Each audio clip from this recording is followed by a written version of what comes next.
My friend, మీకు ఈ video నచ్చినట్లయితే ఈ వీడియోని లైక్ చేయండి, సబ్స్క్రైబ్ చేయండి. ధాత్రి కేదార్లు దగ్గరుండి కౌశికి సీమంతానికి జరిపిస్తూ ఉంటారు.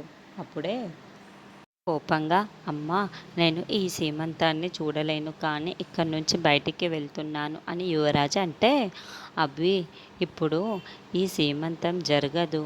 నువ్వు ఎక్కడికి వెళ్తున్నావు?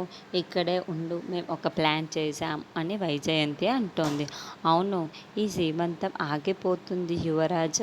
అంతేకాదు, ఆ ధాత్రి కేదార్లు అవమానపడతారు. ఇదంతా నీకు చూడాలనుకుంటే ఇక్కడే ఉండు, లేదంటే వెళ్ళిపో అని నిషి చెప్పడంతో, సరే మీరు చెప్తున్నారు కాబట్టి నేను ఇక్కడే ఉంటాను అని యువరాజ్ అంటాడు.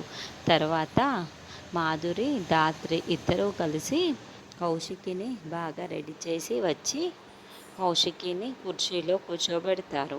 అప్పుడే సురేష్ కౌశికిని చూసి చాలా మురిసిపోతూ ఉంటాడు. అన్నయ్య, వదినకి బొట్టు పెట్టి గాజులు వెయ్యండి అని ధాత్రి చెబుతుంది.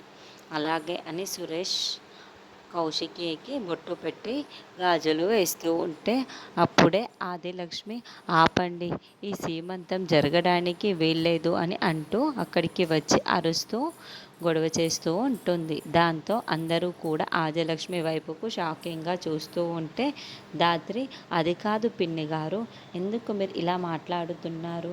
మీరు ఏదైనా మాట్లాడాలి అని అనుకుంటే మనం పక్కకు వెళ్ళి మాట్లాడదాం, నలుగురిలో కాదు, పక్కకు వెళ్ళి మాట్లాడుకుందాం, నాలుగు గోడల మధ్య మాట్లాడుకుందాం అని ధాత్రి చెప్తూ ఉంటే, అయినా కూడా ఒప్పుకోకుండా గొడవ చేస్తూ ఉంటుంది.